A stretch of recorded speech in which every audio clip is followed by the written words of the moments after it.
Let's get started. Hi, everyone. I'm Sarah Feldman with the Consortium for Service Innovation. So glad to have you join us for this exciting topic today. I am going to pass the mic over to Jennifer Crippen in just a minute for the main event, but I want to just talk about like 3.5 things before we do that. So, friendly reminder, we are the Consortium for Service Innovation. We're the nonprofit think tank behind KCS methodology. It is actually Consortium for Service Innovation members who have created and continue to iterate and evolve KCS methodology since 1992. We like to brag about our member companies and give them a little love, especially at events like this, because we get to publish KCS methodology open source so anyone can use it and benefit from it, but it is our member companies who are the ones that are funding our work. And more importantly, I think, is actually collaborating on consistently evolving the methodology. So if you see a member company hanging around, say thank you or thanks to y'all for being here today if you are. When it comes to KCS evolving, this is our main KCS overview page on our website here. And there's links to all the things from this page. This is, if you don't have a homepage set in your browser, this would be a great one to start with, especially for those of you who are just getting started with KCS that you mentioned in the chat. Links to all the core methodology that I mentioned. And then we have highlighted here a couple of things in most recent years that have been specifically updated with the methodology. In particular, PAR 2.0 we released just this year. I know Jennifer's going to be talking about that a little bit later on today, but we like to highlight that. And that's, of course, thanks to our members. A couple other things that I like to highlight during events like this is that we also have a great network of partners to help folks be successful with KCS, in addition to all of the documentation that we already talked about.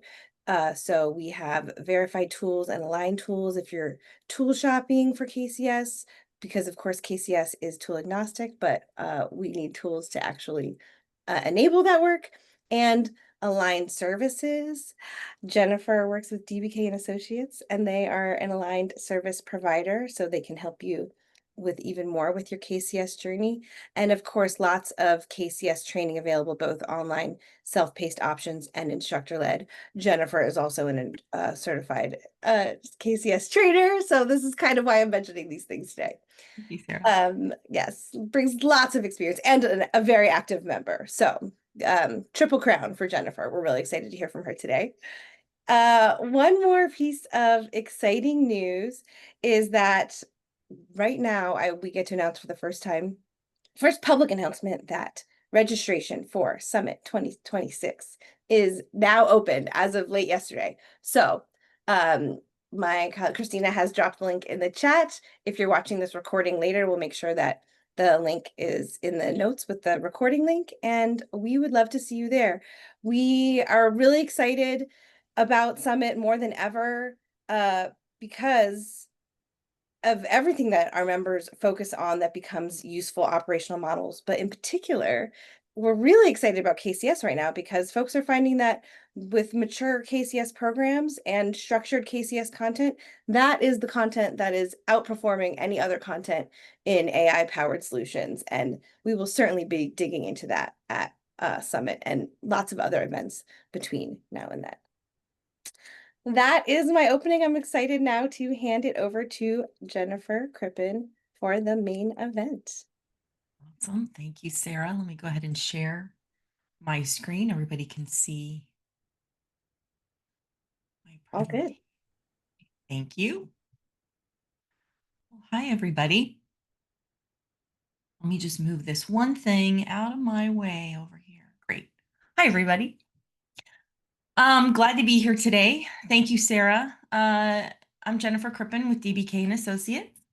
I've worked with David K for the last 15 years, and we spend most of our time in these three areas, focusing on KCS with KCS training, implementation, and consulting. We also have a focus on self-service, and more recently, helping our customers make Gen AI and RAG much smarter.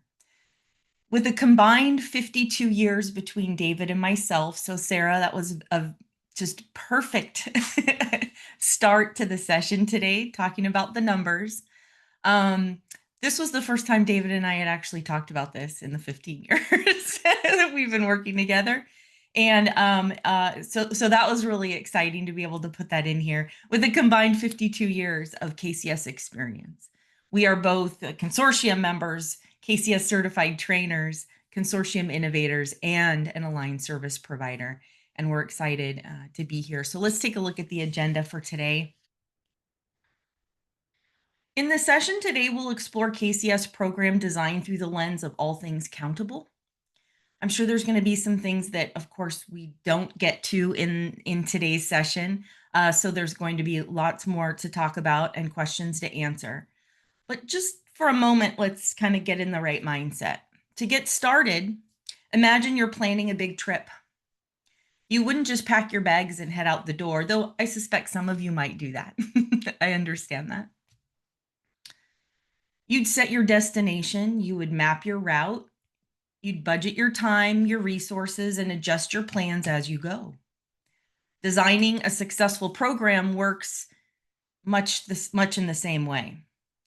Just like travel, program designed by the numbers means starting with a clear goal, making strategic investments, organizing your team, and measuring your progress along the journey. Today, we're going to explore how applying this kind of structured approach, much like planning for an adventure, can help your KCS program reach its destination efficiently and effectively. So we're going to talk first about strategic investment. How long does it take to get ROI? How long does it take to get ROI? And helping leadership buy into KCS with the numbers. Then we'll get into people and planning, kind of part-time, full-time roles, ratios for functions, and wave sizes and timelines. We'll get into some of those details. Then we'll get into the results, the timelines for your KPIs at various stages of adoption. We'll also cover lessons learned at the very end. This will be a lot around, just some years of experience to share and some things we want to avoid. And then we'll have some time left for question and answer. So let's get into it. Strategic investment. KCS programs are strategic change management initiatives. Understanding the breakdown of this investment can really help as you get started, as well as along your KCS journey. There's really two parts to the total investment in KCS. The first part is about investment in people and process, which is approximately 60 to 80% of your total investment. This includes coaching and training, communication, change management, role definition, time spent building and sustaining a knowledge-sharing culture. The bulk of success and cost lives here in people and process. The other part of the investment is in technology. This is approximately 20 to 40% of your total investment, and it covers knowledge management platforms, integration of work, workflow configuration, search optimization, automation, AI, and analytics. These are important enablers, but they don't drive adoption or sustainability by themselves. Understanding the balance of these investments is really, really important. KCS maturity is people-driven. Most of the effort is in enabling and reinforcing the right behaviors. Coaching analysts, aligning measures, redefining roles, and making content reuse part of daily work. Technology is the enabler, not the driver. Remind ourselves and each other of this constantly. Even organizations with robust KM tools often struggle until they invest properly in process design and cultural adoption. This really high-level investment breakdown is relevant no matter if you're preparing for adoption or you're supporting the evolution of your program. These are upfront investments. Something to track along the way is when practices become embedded and when coaching becomes routine. When this starts to happen, the investments do shift at some point. They become more balanced. They become more 50-50.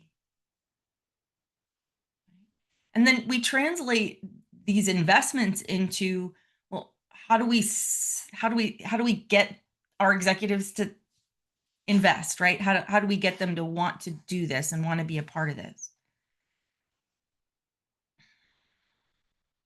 Talking about executive buy-in, these are some staggered benefits that take time to get all of the ROI. So I'm going to really kind of talk about this in sort of two segments, the 6 to 18 months and then the 18 months and beyond. For the first 6 to 18 months, initial commitment requires a focus on benefits you can gain through early adoption, operational efficiency, and self-service success. And for the 18 months and beyond, ongoing support and commitment to KCS has benefits as well, but these can take months or years to achieve.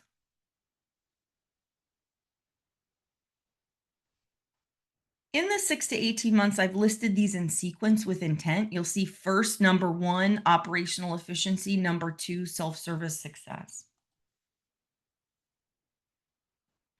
To gain the self-service benefits, you must first be gaining benefits in your operational efficiencies.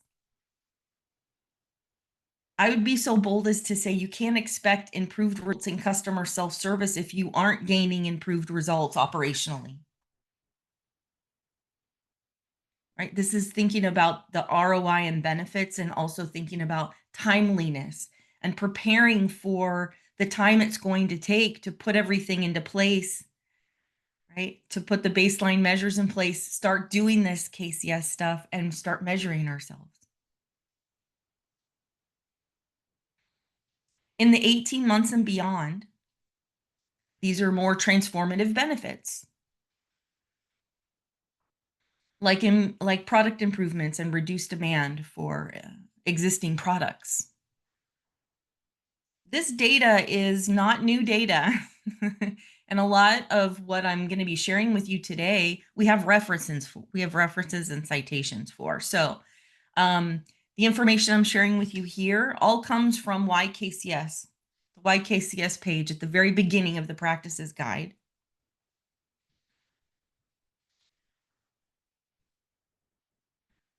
The benefits and the numbers aren't the only thing we use when trying to gain executive buy-in and support, though that is the topic today. There's much more guidance on how to leverage these numbers in the Evolve Loop technique, create a strategic framework. I think of the strategic framework as developing your business case for KCS and leveraging these kinds of benefits, making them your own and plotting them against a timeline so you can actually map out how you're going to go about achieving these benefits, documenting why we should adopt KCS and how we expect to benefit from KCS through the strategic framework sets you up for success. The next part that we're going to move into with numbers is talking much more about people and process. So we're going to start with roles.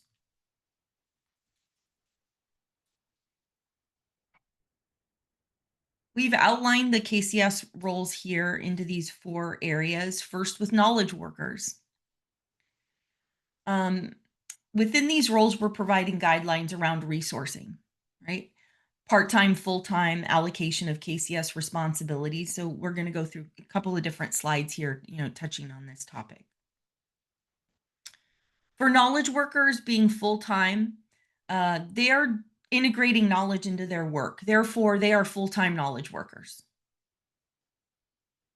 They may not be interacting, contributing, or reusing knowledge every single moment with every single case that they work. But when knowledge is integrated into that workflow, they are full-time knowledge workers. Coaches are part-time. They continue as knowledge workers themselves, but they spend a portion of their time supporting others through the coaching model. Similarly, knowledge domain experts who are contributing to knowledge domain analysis, they're also part-time. They continue as knowledge workers, and then some of their time is then spent contributing and doing knowledge domain analysis work. The complexity here, I think, really comes from how do we source and manage the KCS program team and KCS Council. This is a mix of part-time and full-time, and there's a lot of contributing factors to that, maybe dependencies you might refer to them as. The program team and council are more dependent on the size of your organization and the availability of the resources of the functions, and we'll go into a breakdown of those things. If the number of people involved in your program is really large, we'll talk about what large might actually mean in a moment, the more likely you'll need some full-time resources to help support it. Bottom line, right? In smaller organizations, you're more likely to leverage either more part-time resources or shared resources or resources that wear multiple hats. So for the program team and the council, I'd like to talk more about that.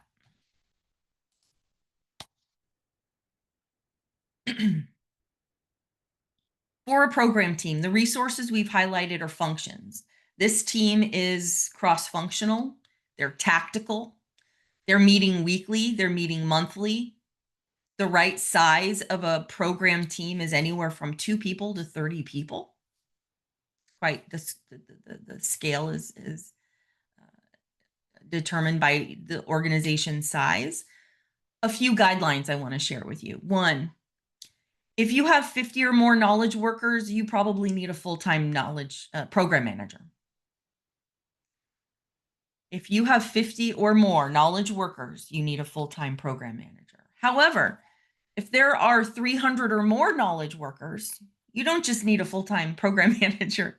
You likely need more full-time a more full-time resourced program team. More of these functions would need to be full-time. Now let's kind of tip it on its side for a second. If you do have these resources, they are likely part-time on KCS. As they're working on other initiatives and programs, they absorb KCS into their existing role. For example, for business intelligence and technology, as they're outlined here, right? They're probably managing those things in other initiatives while also now spending some time here on this program team, attending to, those tools and those reports and that data for this program. I think of that more like a shared resource. But if you don't have these resources, here's what I want to highlight with you. They could be the same person. A couple of the functions here, especially trainer and quality assurance, those 2 functions on the program team really could be one person who is responsible for training and for managing quality assurance. The other 2 that blend really nicely or that share the same skills and are very complementary to each other are technology and business intelligence. Likely the same person could handle both of those with that kind of focus in the work that they do and the skills that they have. Another area that I'm deeply familiar with personally is a program manager who is also the project manager and the organizational change manager. Very common. You bring all the kind of similar skills to the table for that. Now, the coach and the KDA lead are, until someone in that team can really take on that role, the program manager is a really great resource to step into the KDA lead until someone in that team can fill that position. The program manager is great to kick off the function of a coach lead until someone within the coach team is ready and able to step into that role. And then the program manager kind of steps out. So understanding these functions is really important for your planning, but it's also helpful to recognize maybe we have a trainer but no quality assurance, or maybe we have program manager but not really project manager. And how are we going to go about filling those functions even though we may not always have the equal resources? Regarding the evolution of the program team, early on, these resources are likely part-time as they're integrating KCS responsibilities into their existing role. As the program evolves and there are more people and more knowledge, they can each become closer to full-time or full-time. One check-in that I'm always looking out for is, as a team, are we missing any milestones or deliverables? Because we don't want to, because we don't have enough resources. Are we missing things because we aren't focused on the right things because of time and being spread thin? So this is an opportunity to consider moving more towards full-time resourcing for these areas. Kind of a good check of, oh, maybe we need to expand and adjust resources here. I also want to share with you some additional details around dedicated program manager and when you might be ready for that, and under what circumstances should you be planning for that. And that's sharing with you a blog post on our site, dbk.com, talking about you need a dedicated program manager. So some more details in there for you. But let's kind of flip it from program team to KCS Council. Looking at the council, hopefully you're seeing similarities to the program team functions from the previous slide. In the council, resources were also cross-functional on the council, and the right size is anywhere from 2 to 30 people. But the difference about the council is the focus being more strategic at the council level. They're meeting monthly or quarterly versus weekly or monthly. Resources are likely to change over time, and most councils start small. As the program gains momentum, they get bigger. Another thing to consider in program team planning and KCS council planning is a KCS program that scales across 1,000 or more knowledge workers, the really large organizations, across multiple regions. Leverage the adoption guide because you might really want to consider, to help you implement KCS, more of a center of excellence structure to sustain KCS success and benefits across regions and across the enterprise. So another resource that I want to share with you is building a center of excellence. I think that this is something that is easily overlooked when you're kind of in the weeds doing all the planning, is to think we need a council, we need a program team, we need these resources, but maybe to lift the head up and kind of look much farther out into the future and think about, how do we do this with so many people globally across regions? A center of excellence might be the right situation for you. Now, hopefully you're asking yourselves a little bit about, so can we go back to the coach role and the KDE role? Let's do that. So for coaching and for knowledge domain analysis, let's talk about people and planning and the ratios. We talked about the council ratios. Here we're going to focus more on the knowledge worker supportive elements ratios of coaching and knowledge domain analysis. So coaching. The typical ratio is 1 coach to 5 candidates at one time. These ratios can change or be adjusted for each wave. Earlier waves can benefit from smaller ratios, especially as coaches gain more experience and confidence. And then later waves can benefit from higher ratios as coaches become more experienced. They can take on a few more people at one time. A bit of a tip or trick is consider allowing different ratios based on the coach's comfort level. How many people are they comfortable and capable of coaching at one time, and having their own input into the coaching model is something to consider. And with the coaching ratio here, this is typical. We really do discourage ratios higher than 1 to 8. Every time I've explored that and tried it out or had clients try that out, it has always caused much more work. It's just more to manage. And I think it really puts a heavy burden on the coaches themselves to balance coaching responsibilities and knowledge worker responsibilities. That doesn't mean that you shouldn't allow for exceptions. This is not an exact science. These are guidelines based on what we have done and experienced and know what we know works. For knowledge domain analysis, the ratio is a little bit different. Here we're talking about how many knowledge domain experts would you need aligned to a domain. Now, a domain is a collection of articles within your knowledge base, most often associated with a product or service area. This is likely where you designate who your SMEs are and your specialists are. For smaller domains, 1-to-1 is a great ratio. One knowledge domain expert to one domain is fantastic. Easy to resource. But for larger domains or for domains where your products or your services are much more collaborative and require more support, you might feel like a 2-to-1 ratio is more appropriate. I like the 2-to-1 also because it's giving the knowledge domain experts a buddy, a backup. They share the work with someone else versus having it be siloed, on their own. So I think 2-to-1 is kind of the sweet spot. But you probably start 1-to-1, right? As we do everything in KCS is start small.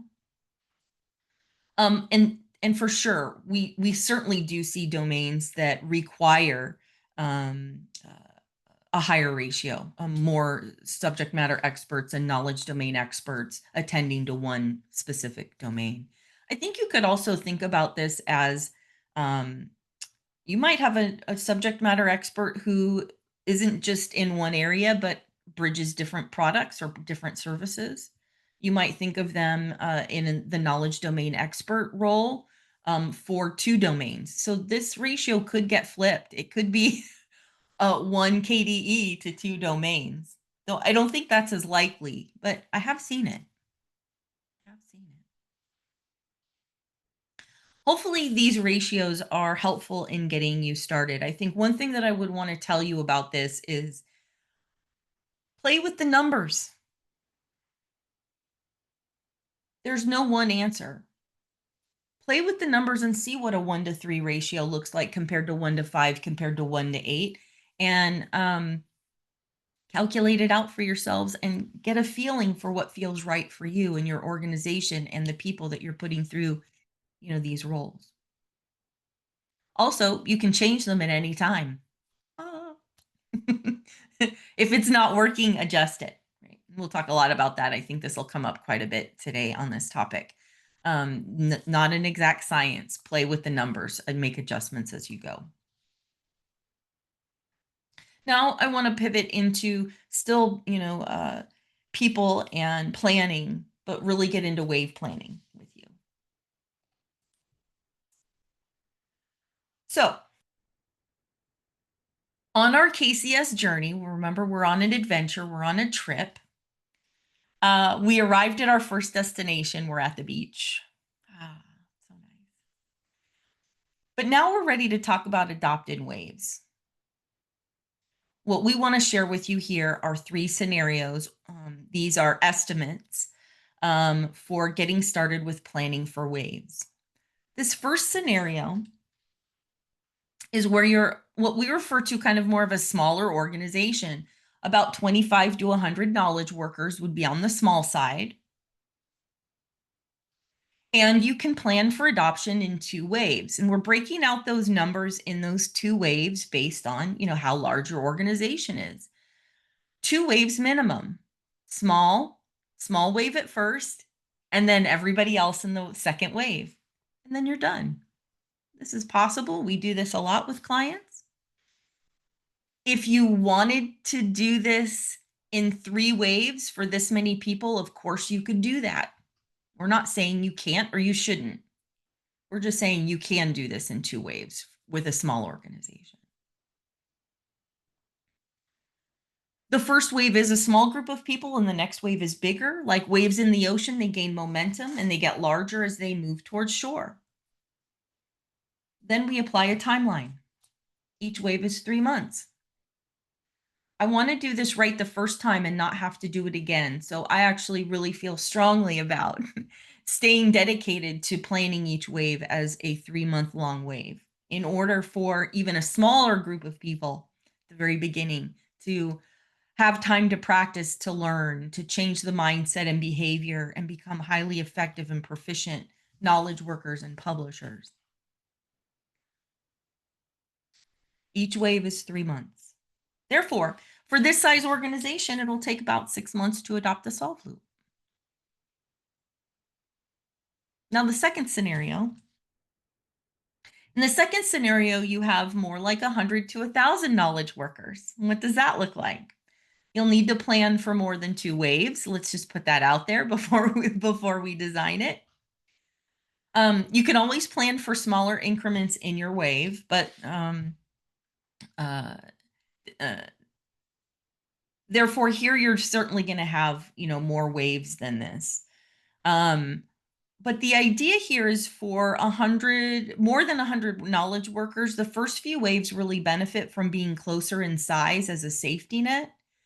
The more waves you plan for, the longer it will take. So for larger organizations or mid-size in this scenario, it'll likely take anywhere from 9 to 18 months to adopt the solve loop. But the exact science here is what you make it. Let's talk about scenario 3. If you have 1,000 plus knowledge workers, not only will you apply the same kind of approach to playing around with the numbers for each wave and the 3 months, the number of waves you will have will be extensively more. Therefore, you're looking at 24 months or longer probably for an organization this size. And this is being realistic without any impact from leadership on you have to get this done in, 9 months. This is without a time barrier to planning.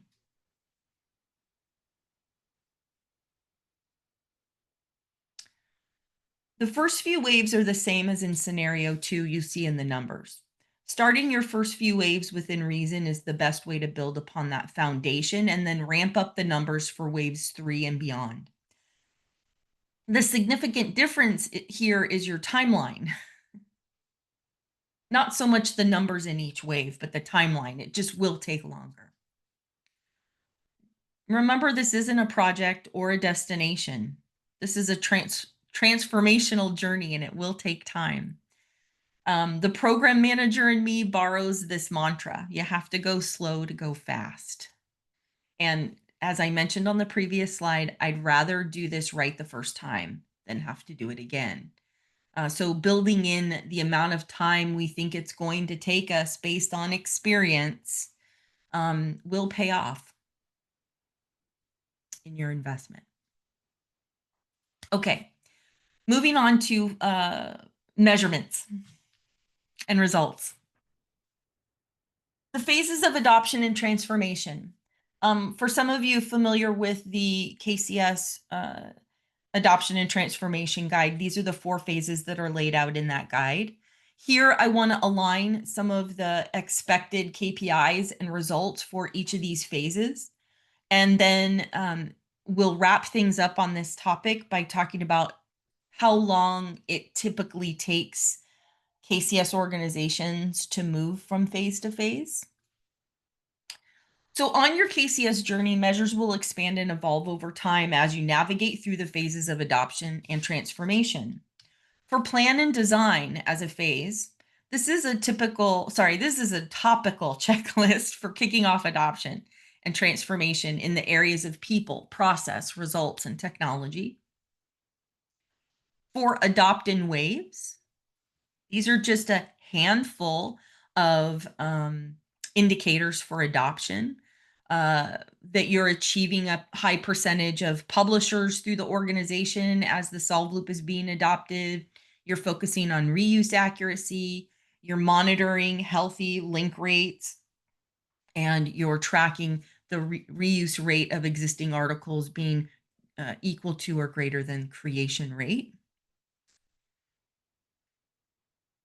And then in build proficiency, the measurements change. Now we're focused a little bit more on kind of overall healthy quality of work, reuse accuracy, content standard checklist adherence, the PAR index, also managing, the business improvements around increased capacity. And a favorite KCS measure is the 90-0 rule. Are we achieving 90% of our new articles are being published out to customers within 0 minutes? Because of how many publishers we have in the organization and real time in the workflow work being done. So moving into optimize and innovate as a phase, here we're kind of really looking at the impact of the program as we are able to align to changes in demand and scale to the changes in the products and the services that we support, as well as identifying how knowledge is helping us contribute to new products, improved services, and better documentation overall for our staff as well as our customers, of course. So these shift and change. A few extra comments here. We're highlighting a sample of measures here. More examples are in the adoption and transformation guide. I really just didn't want to copy everything from there and put it in the slide and talk to it. I wanted to take some of my favorite KPIs out of what's shared in the adoption and transformation guide with you here. Based on where you are through these phases and what you've implemented, your KPIs develop through these phases. One practice we encourage is building a discipline with your strategic framework. Each quarter, check in on how your program is impacting your KPIs. Report out the progress that's being made and adjust as needed.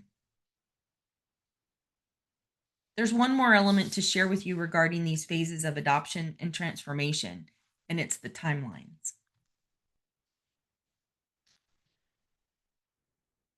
These are actual typical timelines. We're intentionally not using linear visuals to describe this journey. The reason for this is that for many mid to large size organizations, you might still be adopting, but also start to focus on the benefits from organizational proficiency. It's loopy. So here we're going to give you some guidelines for each phase of approximately, here's how much time you might spend here, knowing that those timelines might overlap across phases.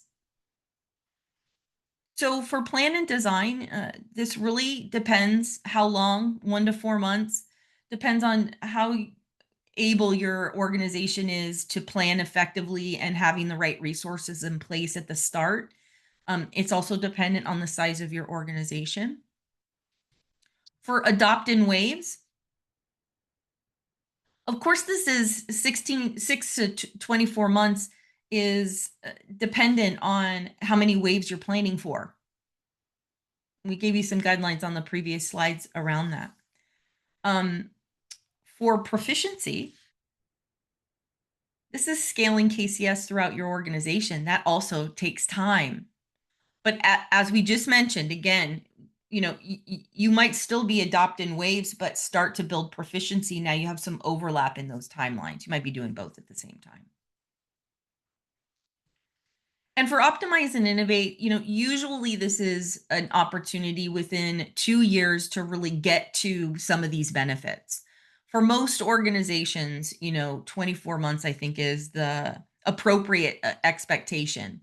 For many, many organizations practicing KCS, it's much longer than that. And that's because of adopt in waves and build proficiencies for some organizations just take more time, and it pushes out your ability to kind of reach that phase of optimize and innovate. These are typical timelines, not exact science numbers. The results for each phase and a lot more details, of course, are in that adoption and transformation guide. I'm sure that's being shared out with everybody already. Now, wrapping things up, there's some questions that we hear. These are some of the lessons learned. these are some things that David and I have collected over the years of things that we get asked. How many articles should we manually migrate? How many articles make for a healthy KB? What should my content standard checklist adherence or my PAR index be? What is a healthy link rate? What should we be counting? I'm so glad we have some answers for you. Your top 20% is a good baseline for migrating your non-KCS content into your KCS structured environment and migrating the rest of it on demand. This is a great baseline. If 20% is too much, reduce it down to 10. Play with the numbers to get to something that makes sense, that feels right to you. But that is a good baseline. How many articles make for a healthy KB? Quantity does not matter. Bottom line, mic drop. Instead, think about healthy KB by really tracking your reuse create ratio for understanding the health of your knowledge base. Are we reusing more knowledge than we're creating? Is a great check on health versus size or quantity. We do have guidelines around what a good PAR index and content standard checklist score is. Healthy content standard checklists of 95% and higher and healthy PAR index of 80% and higher. It's definitely what you want to be striving for. Now, these are quality measures. They're KPIs. They're not activities. So putting goals on these is absolutely appropriate. Versus link rate, which shouldn't have a goal because it is an activity. The KCS industry standard for a healthy link rate is between 65 and 85%. If it's right within that threshold, you're healthy. If it goes outside of that or underneath that threshold, then we should probably take a look at it. But as you're learning and practicing, you want to move closer towards that threshold. We know this. What should we be counting? Count and track everything.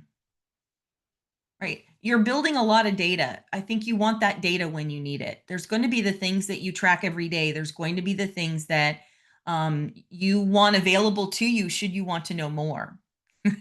So I would never really kind of say like, oh, you can stop like counting that or tracking that. No, you just might not be looking at it right now.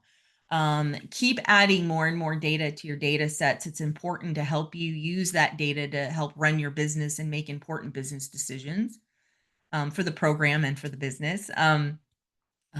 You will never replace measures or discontinue measures. You'll likely just expand and focus on new measures as you kind of go down on this, go through this journey. The updated PAR 2.0, which was released this summer, has some great context around the PAR index in particular, but also around measuring for quality of solve loop, tracking activities while also focusing on KPIs. So great resources, checking out the updated PAR Technique 2.0 process alignment review. And last, some lessons learned here, just some things that I want to share with you. Wave numbers don't need to double each wave. They need to be larger. There's nothing that says they have to be like even. They don't have to, double or triple. It's not exact. These should be relevant to your organization and the teams that you have, and what the numbers actually are is what you should be playing around with. Coaching KDE ratios can vary based on experience and confidence. Effectiveness is more important than the actual ratio. Moving through the phases of adoption is not linear, it's loopy. We're always reminding ourselves of that, I think, through consortium membership. But I think sharing that here over and over again is quite helpful. Don't treat your numbers like an exact science. Be ready to adjust on your journey. And, because we have to say it over and over again, don't put goals on activity measures. KCS is a new way of working with a focus on quality of work over quantity of work. So get it together. prevent ourselves and each other from putting goals on activity measures in order to drive the right behavior. So let's open it up. I want to close this presentation with you with a quote from the summary section of Measurement Matters. As we look at using measures, we must keep in mind that absolute numbers are not critical. Positive changes in the trends are what's critical. Leverage the numbers for KCS as you would leverage a compass to help you navigate your adventure. Okay. Thank you. Let's open it up for questions. I'm going to go ahead and stop sharing. Thank you, Jennifer. That was really insightful, a lovely overview. Didn't see any questions in the chat yet, but now's a great time to drop them in, or you're welcome to take yourself off mute and ask your question with your voice if you'd like. Brad. Jennifer, such a great presentation. Thank you so much. Thanks. I wondered if, in your opinion, or the collective opinion of everybody in the audience, what's a typical timeline for a KCS program reboot? Because it kind of feels like at about year 3 or year 4, something happens, might be shifts in leaderships or technologies or I don't know what, but rebooting KCS has been a constant theme in my life, and I just wondered if you had any thoughts on that. Well, Brad, as you know, it's been a constant theme in my life as well, so I can share that definitely. There's so many factors that kind of probably contribute to that we've seen over the years, which is leadership changing and no longer supporting KCS, and things just kind of just don't get the attention that they need. Big organizational change, not just really leadership changing, but when you acquire another company and we're absorbing those resources, that can actually have a big impact on a KCS program. All kinds of other things. I think it can be very long for a reboot, if you will. If that change is really hard for the organization to go through. A new leader can be really disruptive sometimes, or acquiring a company is definitely, very disruptive. So I think it's the ability of the organization to move through that change successfully could determine how quick or how fast or how slow you might be able to reboot. And sometimes maybe it's not so much that big. It's more of we just lost sight of measures and we got to get back in on the measures. That probably won't take very long, just some attentive time and resources focusing in a particular area of the program. Again, it's kind of not an exact science. It's really different for everyone based on how big your program is, how many knowledge workers, how many regions your program covers, what kind of change is impacting the slowdown of KCS. Yeah, I'd love to hear if anybody else has some. They're all good. Those are all great. Thank you. Yeah, you bet. Thanks. Jennifer McIntosh, I see you. Thank you. I have a question, Jennifer. Hey, Jen. How you doing? I'm just curious if anybody else is seeing you mentioned you spent a lot of time talking about the ratios of coaches to agents, and certainly, having done many KCS deployments, that's always it's a hot topic. And my question is, are we seeing adjustments with this because of artificial intelligence and the availability of AI to help do some of that coaching? So just curious if you've seen it or anybody else has got any other, ideas on that. Great question. And a quick answer for you, because we have not really seen that in play yet. There's questions about it, there's ideas around it, but until I think we start to actually see, which is just now starting to happen, starting to see AI agents in the workforce and automating some of the KCS solve loop workflow. How that impacts coaching is just stuff we've kind of talked about in theory, but I haven't seen it in practice yet, Jen. So I don't have more on that than that. I'm seeing it. So Yeah, cool. yeah, but it's still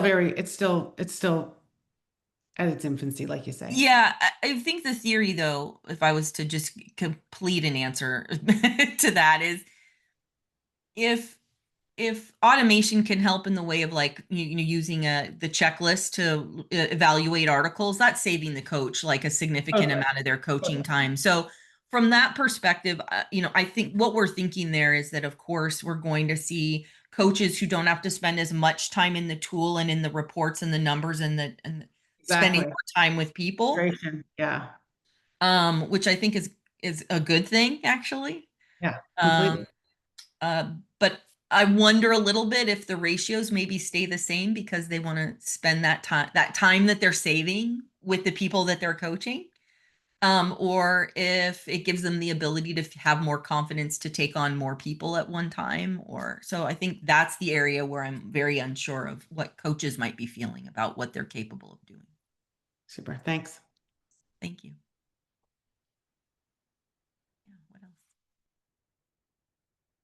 We have a little bit more going on in the chat now to catch folks up on. So Kelly chimed in after Brad's question about reboots, saying we've seen members avoid the need for a refresh by consistently telling stories of KCS success, no matter how small the story or the win is. So really continuing to socialize the value and the benefit of KCS. And also I would add there that the idea of a reboot or a refresh, I think, is more of an internal branding decision rather than an actual program pivot. Iteration and change and evolution is baked into the DNA of KCS. Things should be changing and evolving. Jennifer, you talked about this in a bunch of different ways that I thought was really lovely in terms of spots in program evolution when you actually should be expecting change and iteration and experimentation. Um, and so some of it is just connecting with your knowledge workers and your stakeholders in terms of how are they feeling about the program? What are their impressions? Would framing if there are challenges or friction points, is framing it as a reboot or a refresh something that sort of boosts momentum and perceived change? Or, how are you talking about it in your organization? Is something I would ask you to pay attention to. Absolutely. And Yeah, Kate great. Johnson also chimed in the chat about her experience with onboarding and expectation setting is huge. Training, investing in training is really important to do it right the first time. And of course, do it right the first time, Jennifer, as you talked about, is setting yourself up for success, which includes baked in iteration and change. Right. So kind of the tension between those things, that doing it right includes also setting those expectations for how you're going to change. That's not a surprise or a bad thing, right? Love how Kate talked about that. Actually, I'm going to drop another link in the chat. Earlier this year, we hosted another conversation focused on training, and we heard from a few different trainers out there and program managers about how they have really leaned in and invested in training to fuel program success. There's a case study on that page about Veeam, how they successfully rolled out KCS to 800 knowledge workers within a year, which was is higher than average. It's higher than those numbers that you mentioned, Jennifer, but Yep, definitely possible if your Mhm. culture is ready and with the training there. And then another last thing to call out, as of now in the chat, Mike asked about which measures to sort of start measuring program success. Jennifer, you talked a lot about numbers for measuring more the program design itself, but when it comes to reporting out, usually to senior leaders, how is this actually going at a high level? You're not talking about coach ratios and KD Right. hours. Right. Your executives, you're talking about the ROI of the program. And Mike did point to our measures spreadsheet from measuring self-service success, and that is a good place to start. Yeah, lots of measurement resources out there. Measurement matters, indicators of transformation. They're sprinkled throughout all of the materials out there. So lots of good stuff. I think, Adam's question too about when should we hit the minimum healthy is very similar to asking when should we expect to hit the goal of link rate? But that makes a lot of sense. I think, first it's about if you're seeing the right trend, Adam, as you're saying that you are, that's what you're looking for. That is it. That you're not gonna like stop measuring link rate. You're gonna always kind of be looking at it and tracking it. So as long as it's going in the right direction, just keep measuring it. I don't think it needs to stop you from doing the next thing with KCS. If that's kicking off another wave or moving into build proficiency, do it. If it feels right, go for it. But continue to track it, and you still want to track it towards health and then maintain its health once it's there. So again, there's no exact science on when to expect that to happen, but please don't necessarily wait for it to happen either. I think is a good rule of thumb. Love that. Absolutely. Yeah. The trends against yourself, we say this often, are way more insightful and important to pay attention to than benchmarks or industry trends. Now, of course, the numbers that you shared today, I think are such a helpful starting point because, as we said earlier already, I know we have a lot of folks on this chat today who are just starting out. And so those are great ballparks, but those ranges are meant to change based off of your environment and based off of your experience. So super helpful to call that out. Any other final comments or questions for Jennifer before we wrap up here today? Last chance. Great Session. Jennifer, do you have any final thoughts? Oh, I think probably just don't let all the numbers be overwhelming. I think it can be. They overwhelm me sometimes, but be reasonable about it. Go with your gut. I know a lot of folks are maybe struggling or really challenged with how do we get, leadership to buy into this, support it, invest in it. That's really the hardest part. But when you're in the day-to-day stuff, don't let it get to you. Every day counts towards making progress. So just track your progress as you're going and make adjustments like with the compass on your journey. And you will be setting yourself up for success in that way. So great time today. Thank you guys so much. Lovely. Thank you so much, Jennifer. We will send this recording and slides and resources and all the links out to everyone. Thanks for being here, and we hope to see you at another consortium event very soon. Have a great day. Thank you.